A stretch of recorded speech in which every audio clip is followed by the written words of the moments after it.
So, today we're talking about the subject of how disabled people are depicted in the media.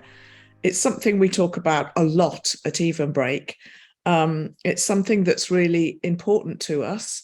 And we thought we'd have a chat about it today. And I'm absolutely delighted to introduce you to the wonderful Dom Hyams, who comes to us from Purple Goat Agency, who is well, he'll tell you more about it, which is a fantastic agency that Evenbreak are going to be working very closely with. But Dom, over to you. Could you just introduce yourself? Yeah, of course. And thank you, Jane. So my name is Dom Hyams. I'm head of strategy at Purple Goat. I'm also disabled myself, a full-time wheelchair user as I've got brittle bones. Um, Purple Goat is the world's first and only sort of disability-led, disability-focused marketing agency. And with that, essentially, our mission is to improve representation. And by that, I mean authentic representation of disability through all types of media and comms. So we work with brands, hand holding them through the journey of working in and around disability, which I'm sure for many of you, you'll know there's often some intrepidation there. And we hopefully create a very safe space to create very, very progressive depictions of disability in media. Um, as we're a disability-led organization, we kind of bring that lived experience from the ground up. So it's not just an image of a wheelchair in a picture, and that's what disability representation looks like. We want to show the diversity of disability as well, and so it's about making sure we're doing authentic depictions, but also diverse depictions of disability in everything we do, with all campaigns that we're working on. So yeah, lovely to be here and to echo, what Jane said, and feel free to ask absolutely any questions. But we've realized that part of our USP as Purple Goat really is, being open to anything and whatever the silly question in inverted commas that people might feel they're going to ask. Often those are barriers to people creating genuine progress. So yeah, through this session, please feel free to ask absolutely anything as we go on. Thanks, Dom. Yeah, and I think the reason that we love Purple Goat so much is because we share a lot of values, and Evenbreak, we also only employ disabled people. And for me, one of the amazing things about that, one of the many, many amazing things about that, is that I learn something new every day just from the team. I'm an expert in how my own condition affects me. Obviously, I have a spinal condition which involves lots of pain. Um, but I have no idea, no lived experience of how other conditions might affect other people, and even how my condition would affect somebody else with a different personality and all the rest of it. And it is so diverse, isn't it? And I think one of the things that fascinates me is that intersectionality, that, disability isn't, it doesn't discriminate. You can be disabled whatever age you are, whatever gender, whatever culture, whatever religious background, whatever political persuasion, all the rest of it. And that then adds those layers of multiple discrimination or oppression or barriers that people might face. And I think it's fascinating because it's about people, really, isn't it? And all that diversity. But I was interested, you were saying about, often disability is thought about with the image of a wheelchair, and the actual image that talks about disability is someone sitting in a wheelchair, and yet so few disabled people actually use wheelchairs. Yeah. And often people will think, well, if you're not in a wheelchair, you're not disabled. So I just wondered what you thought about that, really. Absolutely. I think that society has made us have a shortcut to what disability means. I suppose the disabled toilet sign probably isn't a particular help there either, that it's just a wheelchair and that's the shortcut to disability when you see it out and about. But yeah, the reality, I think, is 8% of the disabled population are wheelchair users.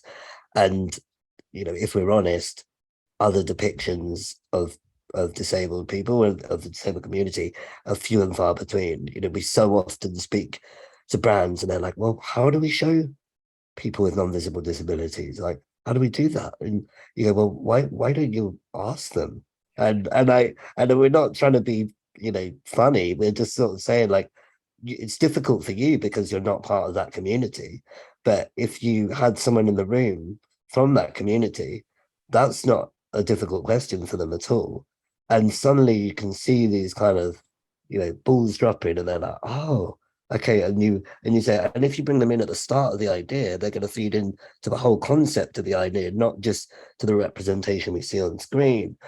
And so you build up this sort of, really diverse kind of idea and campaign, and inclusive idea and campaign. Again, sometimes the execution of something might feel like it's, for a wheelchair user. Again, you're like, well, no, how is someone else going to interact with this? How is someone else going to engage with this sort of idea? Will it represent them? And so again, like, creating something very robust and that actually engages with everybody absolutely creates a better product, and we know that.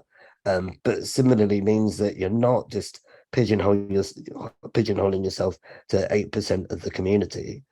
I think also there's, as well as it being a wheelchair user, there's also those kind of narratives, and again, I'm sure we'll go on to that a bit more, but so often there's sort of tried depictions of disability that, again, we have to kind of shake people out of just defaulting. I suppose the most common one is that disability equals negative, disability equals unhappiness. And, all too often we're dealing with people that feel like there's some kind of savior thing that we have to sort of convey in our advertising, which obviously all too often we're telling them, no, that it's not that simple. Absolutely not. Yeah, no, it's interesting, isn't it? And often we get asked by employers what symbol they should use. If we're saying, well, actually, the wheelchair symbol doesn't encapsulate, much at all of the disabled community. And they say, what should we use instead? It is a challenge because 80 to 90% of disabled people have invisible conditions, autistic people, people with mental health conditions, someone with diabetes, someone with a learning disability, mental health, all of those things don't actually show visibly. And, it's difficult to have a particular symbol that impacts on that. But actually, that's the same for every other protected characteristic, isn't it? When you see the men and the women outside toilets, as you say, not all men wear trousers, not all women wear skirts. Yeah. And there are people who don't identify as either of those genders. So it's very difficult when we try to distill down something that's so diverse and rich and complex into, one specific image. I know that I've had issues in the past. I have a blue badge in my car, and I've parked in a blue badge space and been abused by people because I've then got out of the car and I'm clearly not using a wheelchair. And the assumption is you've stolen that, or you don't deserve it, or you shouldn't have it. But lots of blue badge users might have fatigue, might have pain, might have breathing issues. There might be all sorts of reasons why people need a blue badge, which has got nothing to do with a wheelchair. But there is that perception that if you're not in a wheelchair, you're not disabled. Yeah, there's still a massive lack of education in and around the totality of disability. I think we had very important moments in recent years around Black Lives Matter, around Me Too, where people genuinely felt that they had to go away, reflect, educate, learn, and kind of, reassess their prejudices and their stigma, and that's a really important, powerful thing that happened. Would we say that that has ever happened in and around disability? Probably not. We've had, articles that have gone viral and maybe have made the news, but has it been something that has kind of, gripped society as a like, wait, we're not doing right by this community? No, we haven't. And I think that, do we think that probably will happen at some point? Maybe. I think that there probably will be something, unfortunately, more likely than not, it will happen because of being something outrageous and awful, which of course we hope it never is. But the reality is, what is going to mean that as a society we realize that there are intrinsic massive barriers to the disabled community, and something right now needs to be changed and done about that, to really sort of alter the status quo. And when we sort of think, back to that educational point of being more empathetic, being more understanding, around the numbers to do with invisible disabilities, that's something that people should just know. Like, they should just have that in the locker to sort of, when they get to a disabled parking bay and they're annoyed that they can't park and they're on the other side of the car park, they walk past someone that's getting out of the car and they're, not in a wheelchair. Surely we'd be hoping that we're coming towards a point in society where actually they go, oh, okay, yeah, maybe they've got a hidden disability, and they just carry on with their merry day and not think anything else of it. But I don't think we're quite there yet. No, I don't think we are. I think I agree. And the articles that you talk about that go viral, again, tend to come back to wheelchairs. So you think of Frank Gardner on an aeroplane, you think of Tanny Gray Thompson on a train, where they've not had the access, they've had to do, crawl upstairs or throw the wheelchair off and crawl out after it. So we haven't even got that very basic practical access right yet for wheelchair users, let alone thinking about people who have autism or who are bipolar, or all of the rest of the rich complexity. I think when I think about how we are portrayed in the media generally, whether it's in advertising or on mainstream television programs, we tend not to be represented at all, is the norm. But when we are, it tends to be kind of in three ways. It's either as object of pity. So if we think of, for example, charities who are trying to encourage people to donate money, they will portray disabled people as, oh, it's an absolute tragedy, poor people, it's awful. So we're seen as kind of objects of pity that have no agency over our lives. Yeah. Or the opposite to that, we're seen as kind of evil benefit scroungers. And then opposite to both of those, we're seen as kind of inspirational heroes, like Paralympians. And I don't know about you, but I know hundreds, if not thousands, of disabled people. And I know of a couple of Paralympians, don't know them well.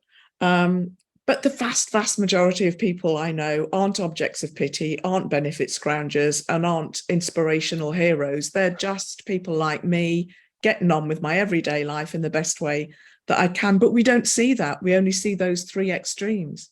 I need to steal you, Jane, for our training sessions at Purple Goat with brands, because you've just gone through one of our slides almost to the absolute letter.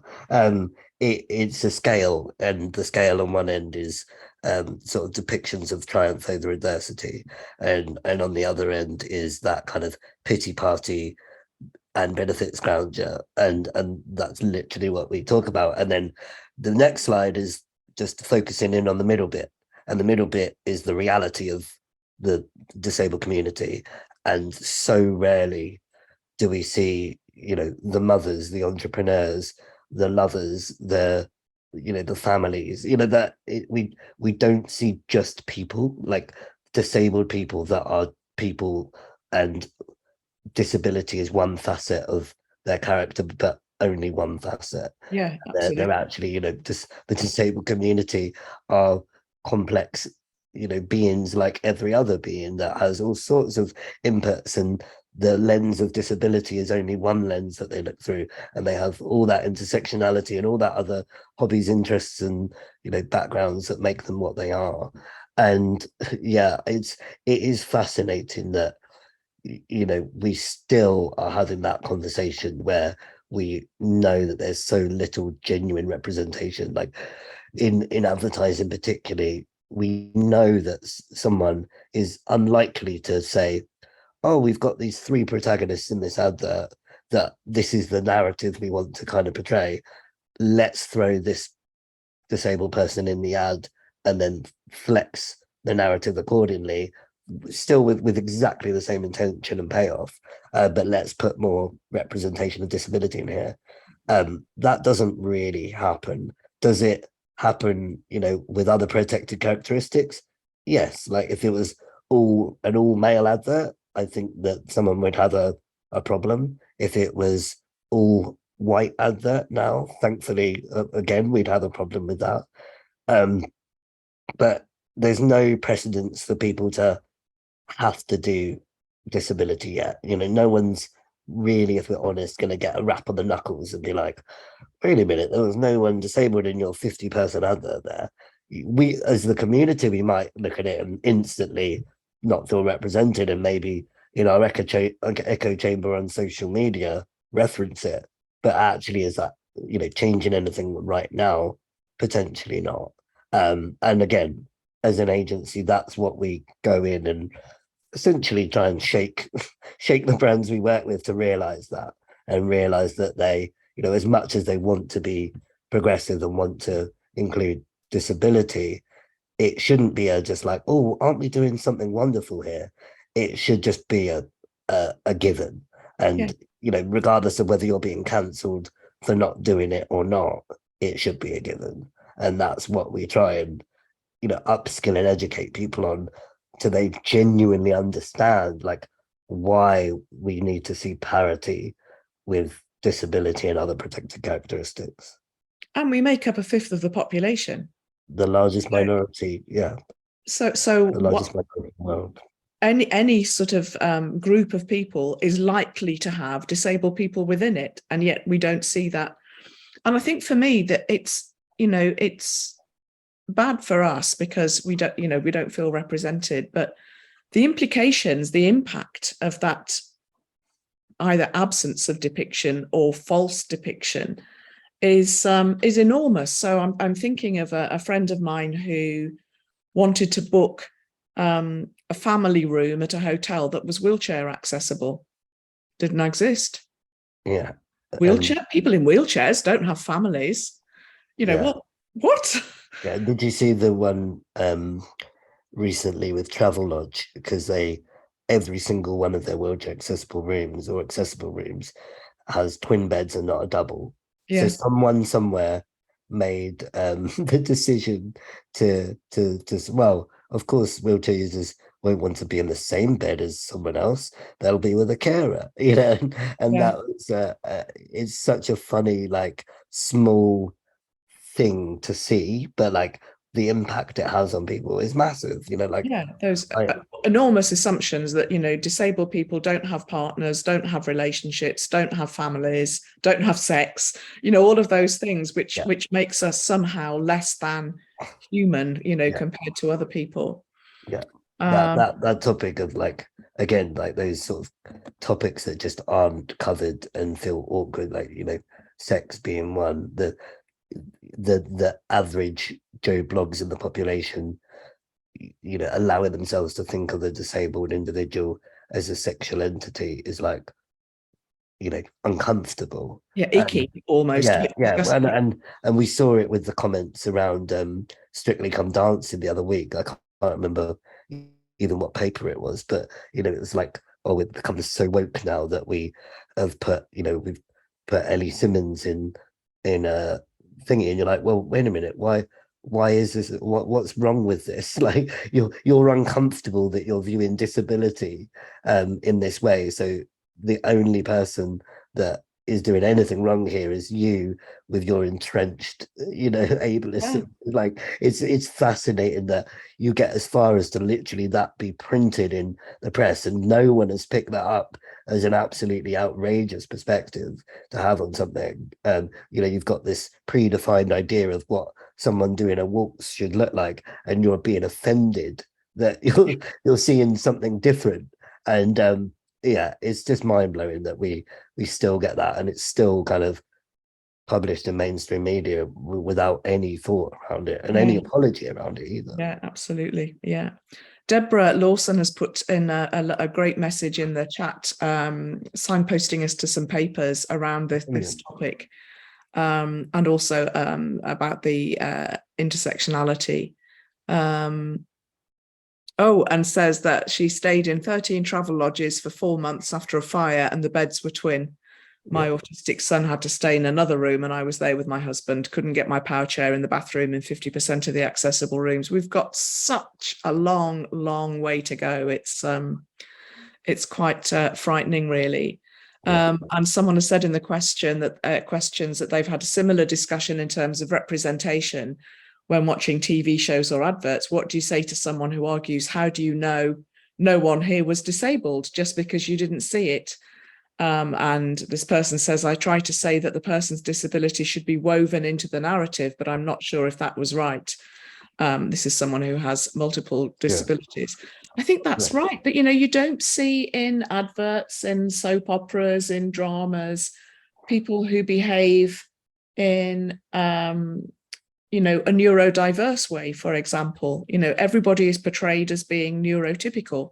And that's unrealistic too, because 15% of the population are neurodiverse. So why wouldn't we see some of that in everyday life? And when we do see it again, we see this very distinct caricature narrative of neurodiversity, where again there's no complexity, there's no nuance, and almost certainly, I don't know what percentage, but a very high percentage of depictions of neurodiversity is a sort of super brain that has some special skill that that is their personality, and that's what the character arc, the narrative arc is going to lean on, not just the fact that they are neurodiverse in a normal narrative, in inverted commas, of course, but just like as part of the story. And it's always, front and center with this big flashing lights and like, oh, we're going to talk about neurodiversity now through this very, somebody who's an incredible mathematician or something. Yeah, exactly. Or like, oh, I'm a programmer and I'm going to do some number crunching in a way that no one's ever seen before.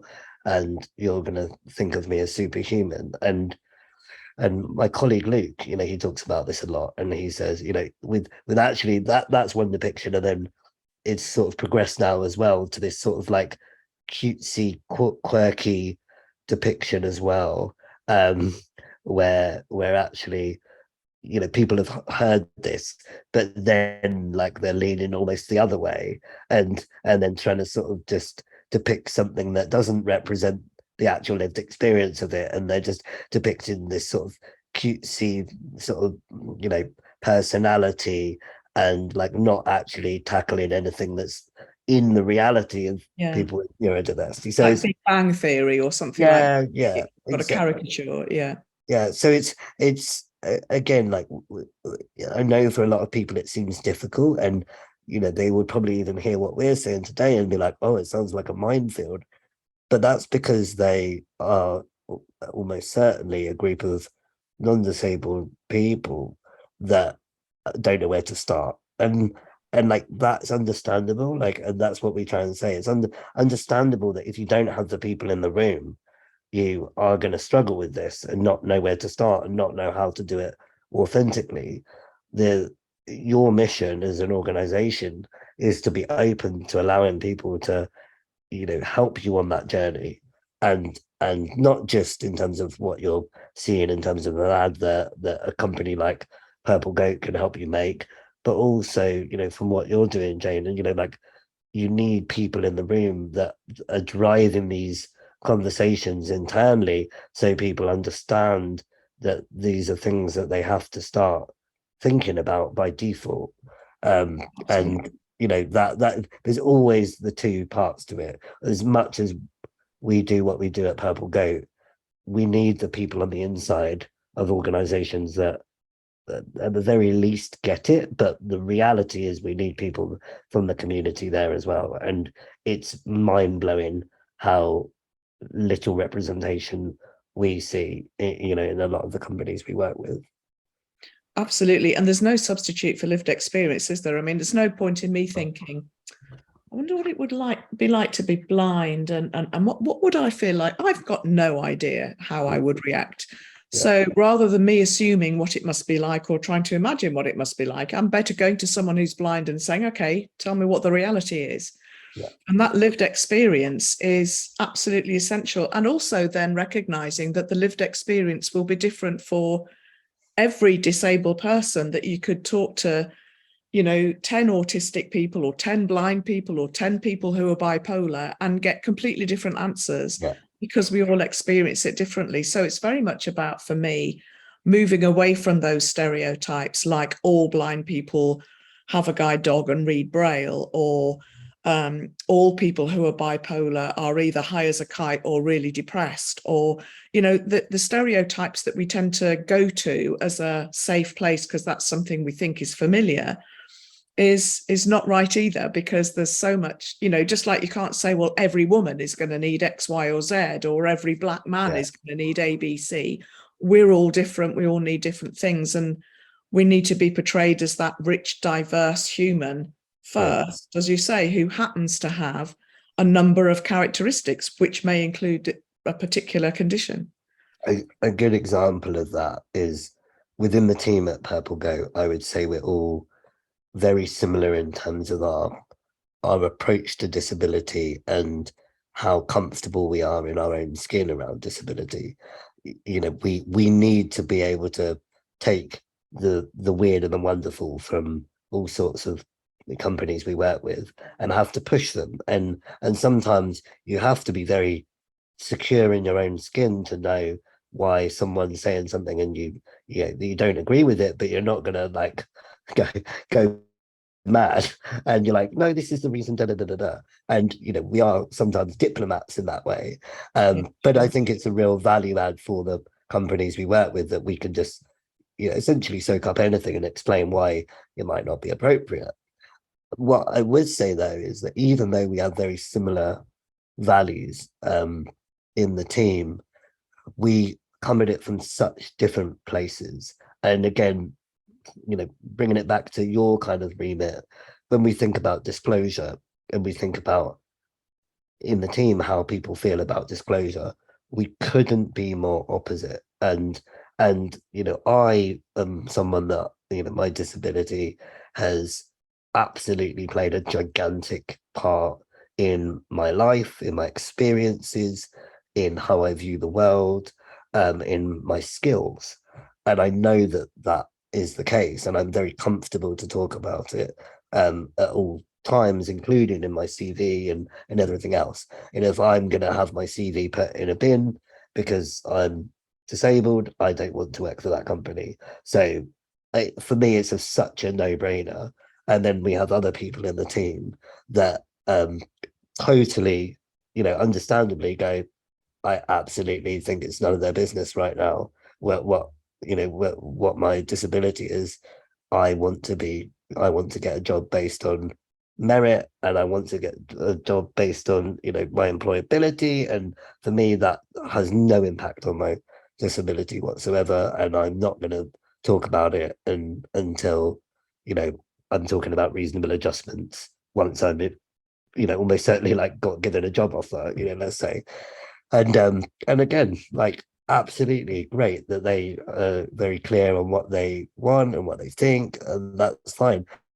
And it's just fascinating that you can be so aligned on so many things, and but you still, you know, within the community have such nuance and such different lived experiences. Yeah. And that is what, you know, people need to understand and tap into as much as anything. And I think that, you know, and that's fine, because all of those different conflicting ways of thinking about things can coexist really quite happily, can't they? And one of the things that we're very conscious of at Evenbreak is that, you know, every disabled person is at a different point on the kind of journey. So we know that most disabled people became disabled as adults rather than were born with their condition. And when that happens to someone, a process starts.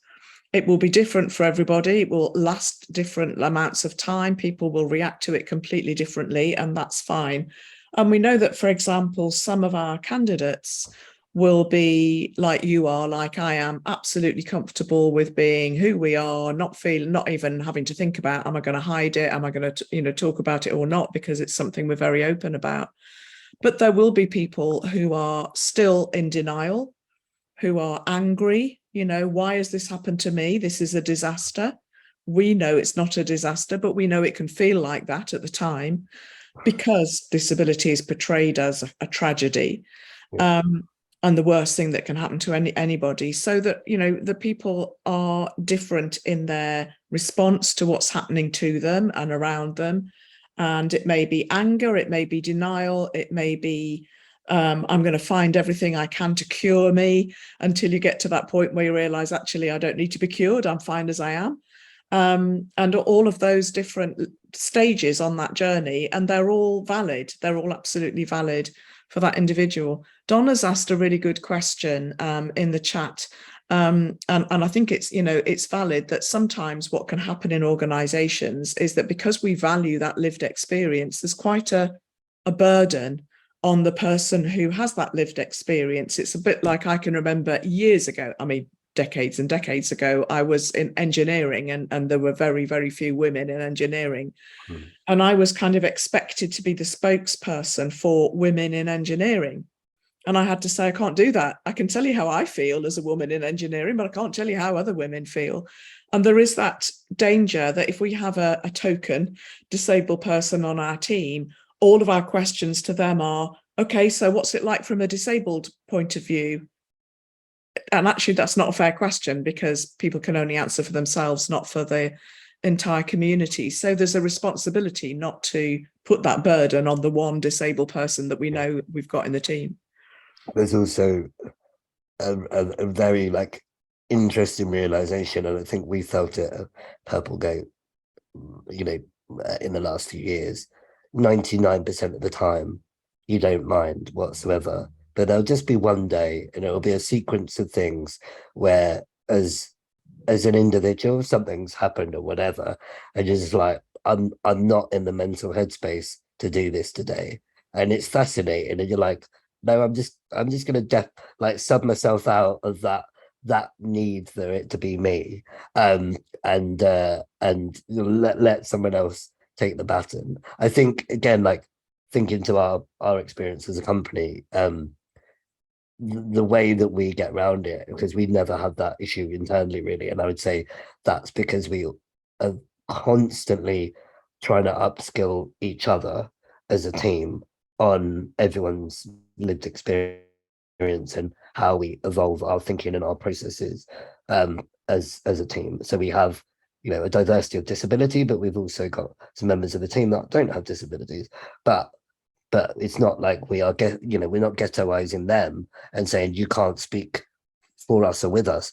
They are so embedded in our team now that they're like a partner at home who absolutely can speak for you, because they know how you think, feel, everything. And so we're never going, well, we're the disabled members of staff, so please never use our word in vain. We're, of course, as they have been open to upskilling as individuals, they've just been assimilating this knowledge the whole time. And for us, having that depth of comfort, I suppose, and confidence around disability, it really is the confidence. It's the more that we can instill confidence in and around disability with everyone, the easier those things become. And that's, again, what we try and tell brands we work with, is we can help you all to be more comfortable.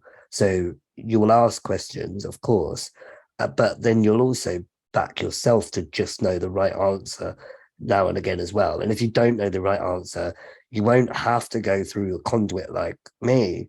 You can go straight to the source and go, hey, I'm comfortable and confident to ask the question here because I don't have full knowledge. But instead of going through our one disabled representative in the comms team of wherever, we'll actually go, oh, I've got this issue, I need to speak to that person over there. I'll just go and speak to them because I'm comfortable and confident. So for us, it's about that leveling up of everyone. And the more we level up everyone, the more confidence they have to engage disability directly themselves, but sensitively. So they, again, they know that they don't have the lived experience. They're not going to speak for someone else's lived experience, but they do know where to seek out the answers to make sure that they are engaging with disability externally as effectively as possible. Absolutely. And it's in the same way that hopefully if we had one black member of the team, we wouldn't be saying to them, what do black people think about this issue? It's going to be as diverse as everybody else's views about a particular issue. And it is kind of, I've learned a lot from our team, but I know that the knowledge is much broader than that, and it's about going out there and finding out those, taking some responsibility yourself to find out the answer. And it isn't always going to the one person in the team. It might be looking externally, or it might be doing some research, or it might be approaching a group of people out there who are, experts in whatever the particular thing is. I think we've talked a lot about the way we are portrayed. I think for me also, it's about the impact of that. So the impact of the way that we are portrayed as objects of pity that have no agency, or inspirational heroes, or benefit cheats, actually has a huge impact on the lives and the life chances of disabled people, in the way we've talked about with hotel bedrooms, but also in terms of things like jobs. If we think that disabled people are all tragic victims, they're not really going to be attractive employees for our organization.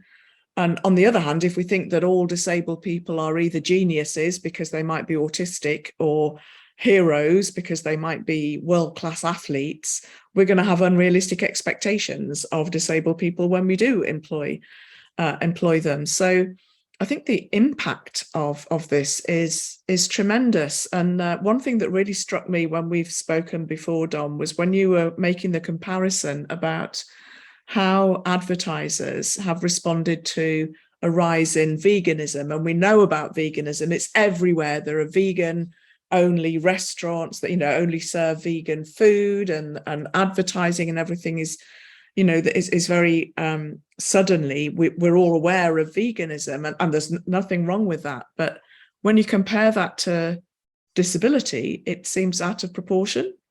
Yeah, it's the spiciest slide in our creds deck at Purple Goat. Again, not because we have anything against vegans, but we have this simple bar graph, and it has two columns. One is small, and it's 600,000 people, and it's vegans, and the other is 14 million disabled people. And we just asked the question in the slide, do we see 20 times the amount of product, services, and communications directed at the disabled community as we do vegans and their community?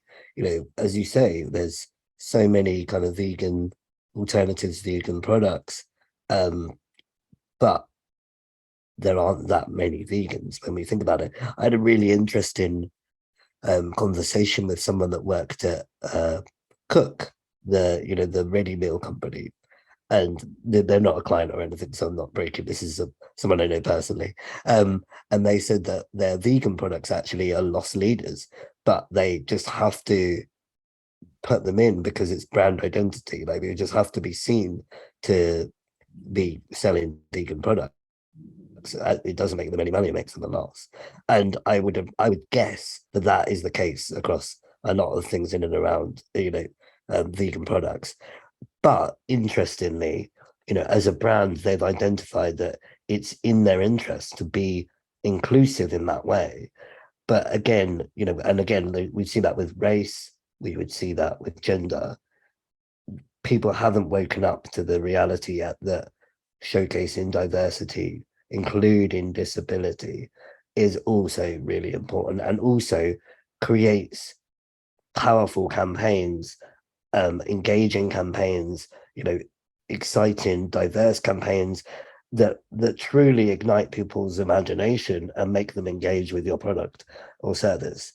And there's some amazing statistics. I think it's 80 something. I don't want to say exactly, but it's in the mid 80s of people would favor brands much higher because they see depictions of disability in their advertising, and that's 80 something percent of the general population. And so there's a profound business case behind not just engaging with a disabled consumer directly, but engaging with disability broadly actually has a massive impact on the non-disabled community and how they feel and think about your brand.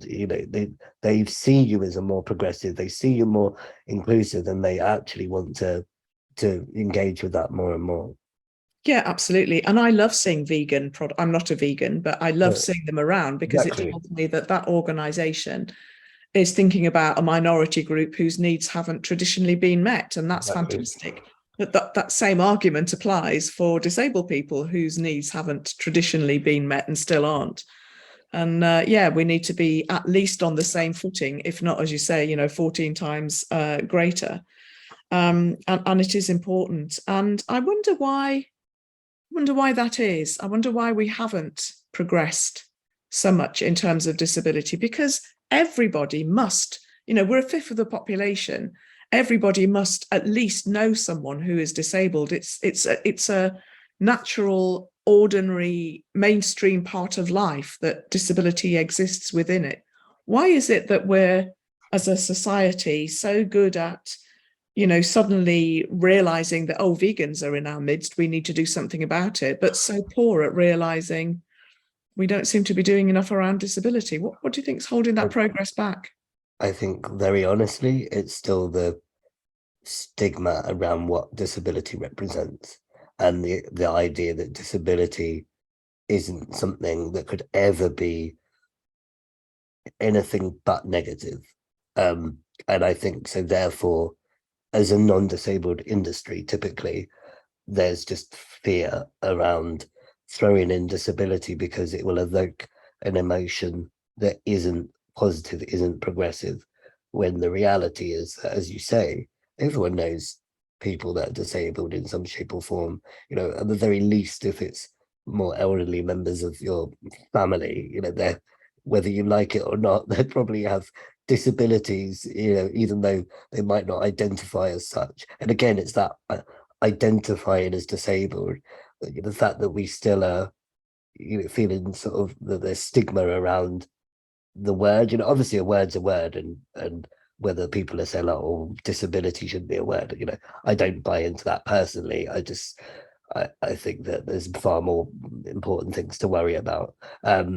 But it's, is that still that identity piece though around, well, disability bad, won't identify as disabled, won't advertise things being inclusive of the disabled community, because that's just going to not mean that we land with our tonality in the way that we wanted, which is absolute rubbish. And that is extreme kind of, stereotyping and prejudice going on when people come to those assumptions. Interestingly, I think Deborah's point here in the chat, trying to get a major fashion retailer to use disabled people in advertising, and the people at the top told me they wouldn't do it because they thought it would be perceived as a gimmick. That if we had kind of disability bingo in the work we do at Purple Goat, that would be such a common answer we get. And there's just so much fear around starting the work, and that, not wanting to be perceived or cancelled as doing anything wrong. I think some of it might be our sort of, British constitution, that we're oh so polite and don't want to offend. I definitely think that plays a part. But there's also this paralysis where people just don't do anything, and they think that that's a better option than doing something not perfectly but owning it. And we constantly are saying to people, please, please, please, be on this journey with us. Commit to iterating your practices over time. Start here, be open about where you are on that journey, and strive for perfection in the knowledge you will never ever get there. And that, to a lot of people, is very disarming, because suddenly they go, oh wait, okay, you're challenging me to start now, because actually it's quite comfortable doing nothing and burying your head in the sand and saying things like, oh, well, this is going to be a gimmick. Well, if it's going to be a gimmick if you don't commit to it, and it's going to be a gimmick if you throw a image of a wheelchair user that you've pulled off Shutterstock, and they're not even a wheelchair user. They're just someone in a wheelchair that they rented for the day for 35 quid. That is the bad place to start, but you don't need to start there. You just start somewhere, but start somewhere authentically, and start somewhere, effectively, but then own it. Say we're not where we want to be. We want to be here, but we're on a journey, and be with us on that journey. That open honesty and that vulnerability, that is well received by the community, and I think that all too often brands aren't willing to let themselves be that vulnerable. And it's weird, isn't it? Because most brands would say that they're innovative, that they want to break the mold, that they want to be different and better than their competitors. And yet what they're actually saying is, no, we're going to do what we've always done because it's safe and comfortable.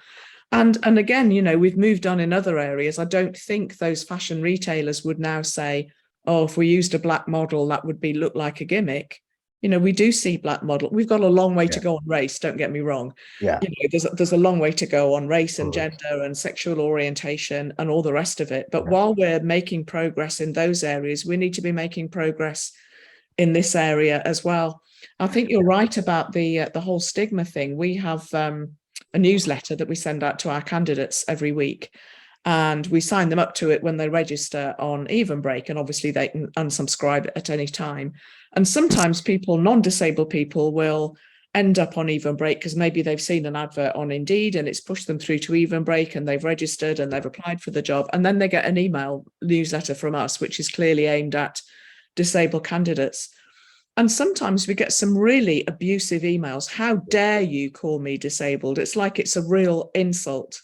It's And we've kind of learned a passive aggressive way of dealing with that. But that kind of, it's as though it's the worst insult you can give somebody. How dare you call me disabled? And I think as a society, if we're still seeing disability as something that is really to be ashamed of, to be despised, to be avoided, then we're never going to get this right. And the only way we can change it is by challenging that narrative that disability doesn't equal bad, it doesn't equal pity, it doesn't equal icky, it equals difference.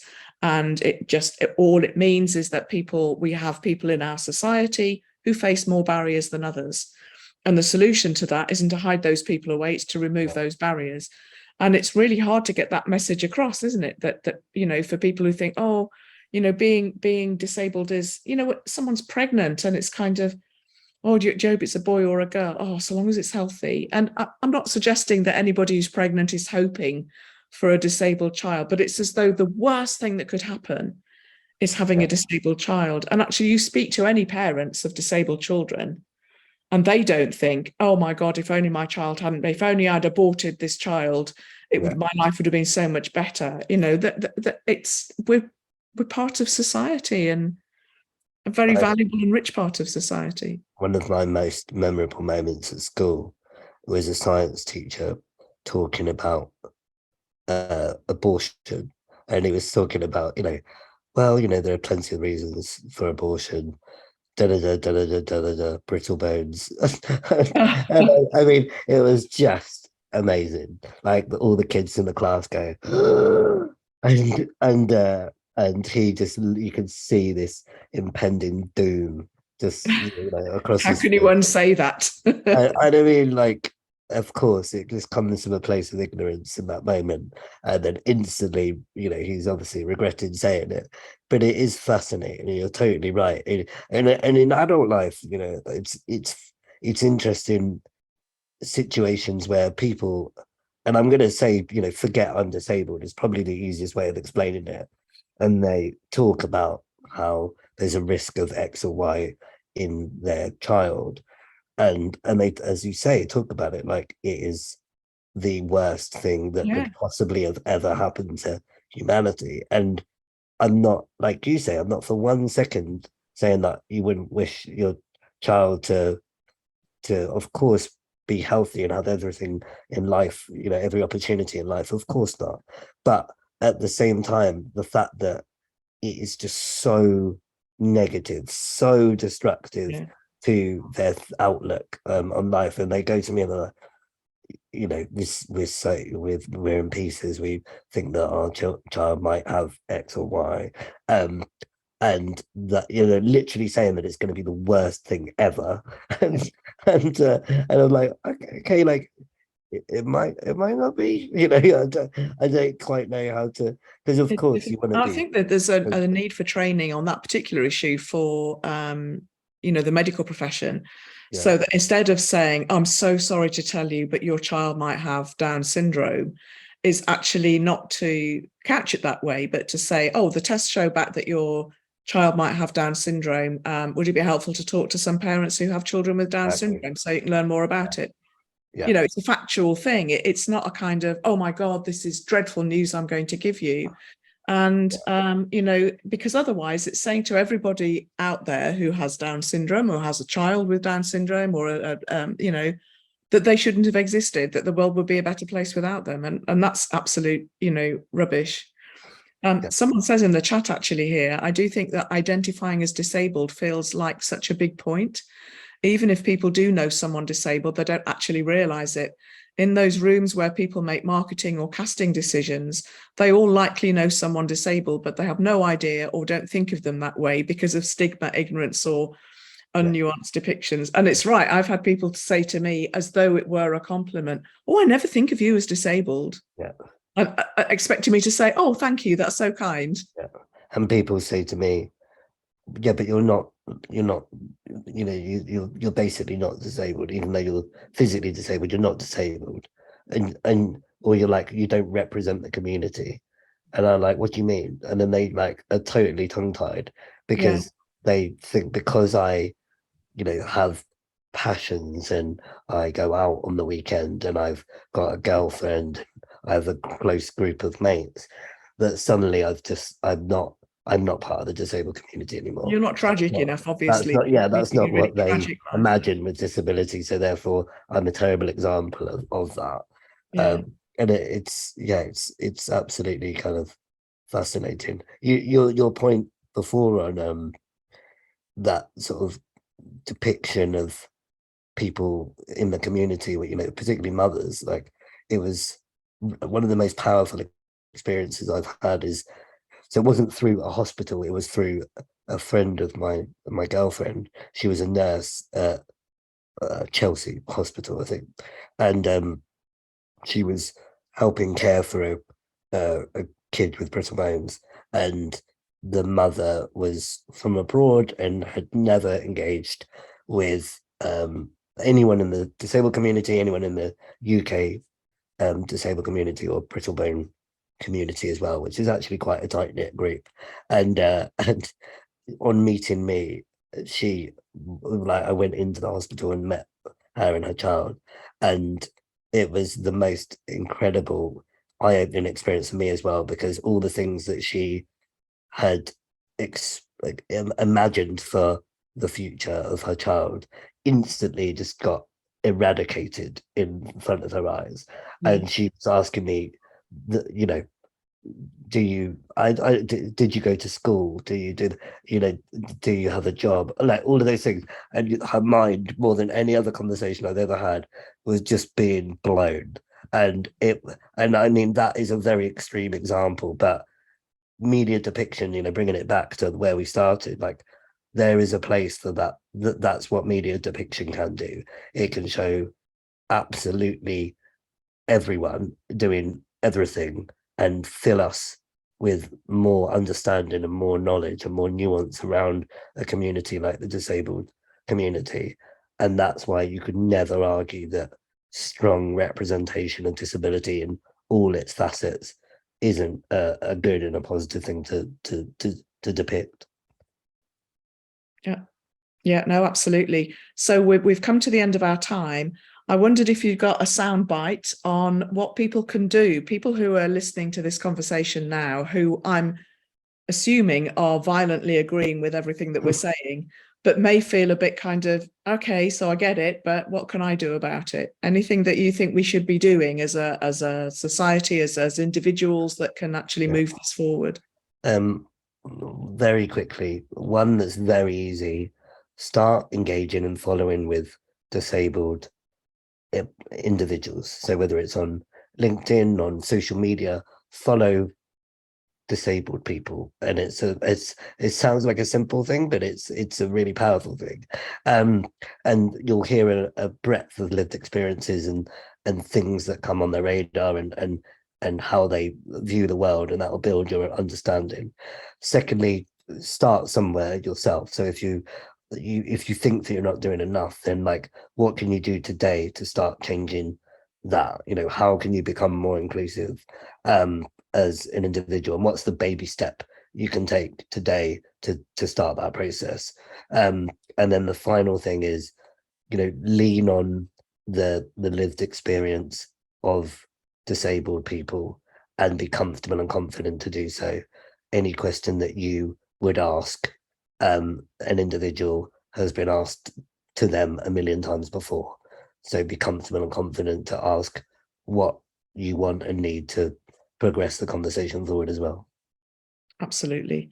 Thank you so much, Dom. This has been, we could have talked about this for 3 weeks, couldn't we, really, to be honest? Sure. Yeah, there's so much to unpick there, but I would absolutely concur with what you say, that it's about individuals taking action, because it's very easy to feel disempowered. It's so big, there's nothing I can do, or we need to wait for those people over there to do that. But actually, if we all take individual action, then eventually we're going to get to where we need to be. So thanks very much for being with us today, Dom. Fascinating as ever to talk with you. And thanks to everybody for being on the call. I'm sure Dom will be happy for you to reach out to him if you want more information, and we can certainly put you into contact with him if need be. And as you know, Evenbreak, we're always happy to talk about this subject. It's our very favourite subject. And hope to see you on the next Evenbreak Explores. We've got one coming up on assistive technology. So we do a lot of diverse subjects in this series. But thanks everybody for being here, and thank you to the captioner and the BSL interpreter, and to Toby behind the scenes for making it all happen. And see you soon. See you soon, guys. Thank you. Bye-bye.